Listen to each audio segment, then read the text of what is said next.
With us this morning, a man who might just be able to help you quit for good this time. Philip Feinstein is from Smokenders. Welcome, Philip. Morning. How hard is it to stop smoking? Quitting smoking is actually one of the hardest things in the world to do. In fact, it's known to be even harder to get off cigarettes than it is to get off heroin, because it involves people in so many areas of their lifestyle. It's a lifestyle thing we're talking about, not just an addiction. And therefore, people need to address all the issues when it comes to quit smoking, not just the physical. There's the psychological, there's the emotional, there's stress, there's people smoke when there's good news and bad news, and the car won't start, and they're on the phone, and after a drink and a cup of coffee. It's a very, very complex thing, and therefore people need to look at all the issues.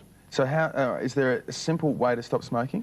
Well, first of all, one of the hardest ways to actually quit smoking is what people do on New Year's Eve. They try to quit smoking, at the strike of midnight. That's it. And that's it. Or they're going to solve everything just in that little second of time. But why? So why is that so difficult? If you sit there and you say to yourself, you're a strong-willed person, you say, right, I'm stopping smoking. This is it. Last one. Flick it away. And Andrew, we believe some people can do that. They're very, very lucky. But they are in the absolute minority, because most people who actually do quit smoking suddenly like that, they end up going back to smoking, and of course they then blame themselves, which they shouldn't do, because it's very, very hard to quit smoking. The whole issue needs to be looked at and addressed effectively. Okay.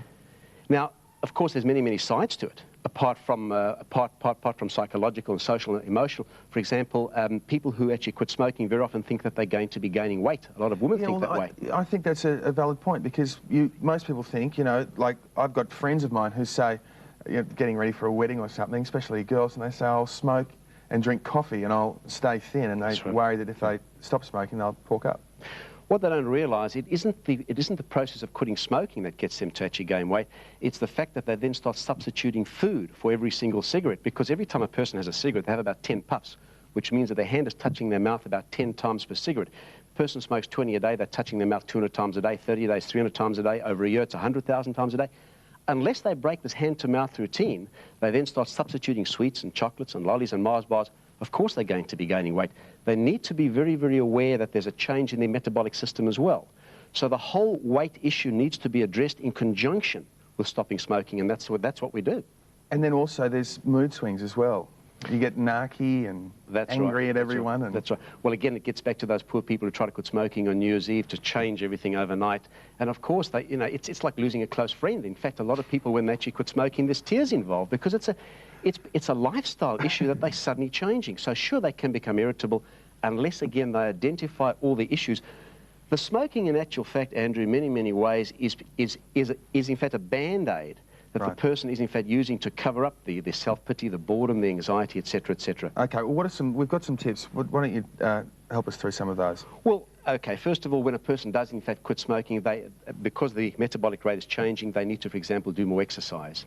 They need to address, as I said... And that addresses the weight thing as well? That addresses the weight thing together with the hand-to-mouth thing at the same time. Okay.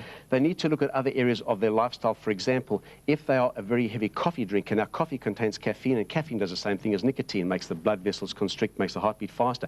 So a person who's a smoker and a coffee drinker, they're going up, down all day long, so they need to start having a good look at their coffee intake as well. Same thing with the alcohol. There are many, many areas that have to be addressed effectively, otherwise they can go back to smoking. For example, if a person is thinking of quitting smoking because my husband, my wife, or my doctor said, you better quit smoking, that's the wrong reasons. Yeah. They need to go into the whole process to look at the benefits that they can gain for themselves. And if they're going to be looking at things like health, well, that doesn't carry very much weight, because the government's been advertising all these scare tactics for years and years, and doesn't make much of a difference. They need to look at the benefits that they can gain today. I won't have bad breath, I won't have nicotine-stained fingers.